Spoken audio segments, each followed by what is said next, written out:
कि कौन सी राजनैतिक दलर नेता आम गाँव को आसिक प्रचार कले आम कौन सहयोग करार ना।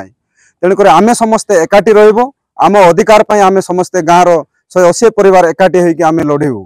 टंकधर साहू कान्हुगुड़ा आम 1950 मसीह आज पर्यंत भोट दे चलीचु जोटा कि गणतंत्र माध्यम आमर गणतांत्रिक अधिकार आम सब्यस्त करुचु। गणतंत्र अधिकार जोटा गण द्वारा गण गण शासन को जदि गणतंत्र कहुचे आम साधारण लोकंर कथा को राजनैतिक दल कहीं माने एभोड करुचे।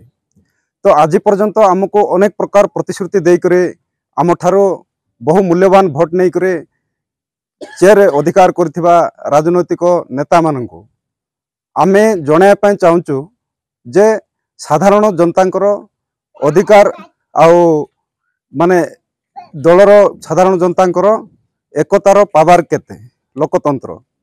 तेणुक आमे निष्पत्ति एइथिपाई नेलु जे दीर्घ वर्ष पर मध्य कानुगुड़ा कौन सी सरकारी सुविधा रे आज पर्यंत पाई पारला नाही, जोटा कि ना आम शिक्षा क्षेत्र रे ना स्वास्थ्य क्षेत्र रे ना गमनागमन क्षेत्र रे ना आम पीवा पानी क्षेत्र रे।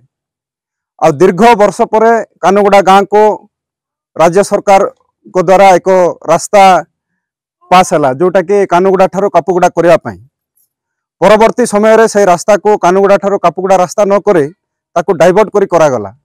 ए विषय वस्तु को लेकर आमे पंचायत ठारो आरंभ करे महामहिम राष्ट्रपति पर्यंत मध्य आमे चिठी करिचु एवं ओडिशार आईन मंत्री तथा आदिवासी उन्नयन मंत्री को मध्य आमे विषय अवगत करिचु जे गोटे 150 घर आदिवासी बसवास करुवा गाँव में आज पर्यंत कहीं ए प्रकार गोटे रास्ता दि जाइथिबा रास्ता अन्य आड़े डाइवर्ट करा जाउची।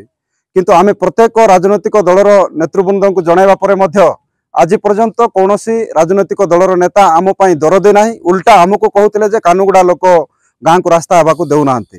किंतु आम रास्ता अन्य आड़े परिवर्तन होइके हेबो पुणी आम जमीबाड़ी जाइके हेबो एटा आमे केमिति मानि थांतु।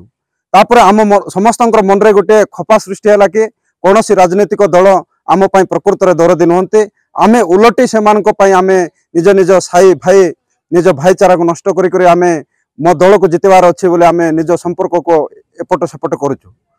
तेणुक आमे गाँ भाई समस्ते बसिक आलोचना कलु कि ग्राम सभा माध्यम आमे जो भोट देउचो भोटर मूल्य कौन आमे आज पर्यंत पाई पारलु नाही। तेणुक जो राजनैतिक दलर नेता माने आसिके आमको भोट मागिके नेउचंते से माने प्रकृत में आम पाई काम करबा बदल रे आमको लूट करुछंती। तेणुक आमे कौन सी राजनैतिक दल नेता पचरे बुलिके आमे बुलिबार नाही कि कौन सी राजनैतिक दलर नेता आम गाँव को आसिक प्रचार कले आमे तांको कौन सहयोग करार ना। तेणुक आमे समस्ते एकाठी रहिबो आम अधिकार आम समस्ते गाँव 180 परिवार एकाठी होकर आम लड़ू। यही निष्पत्ति नहीं कि आम ग्राम सभा कौन से राजनैतिक दल को आम सहयोग करूँ ना, किंतु आम आमर गणतांत्रिक अधिकार को आम सब्यस्त करूँ। आम इच्छा मुताबक आम भोट देबू।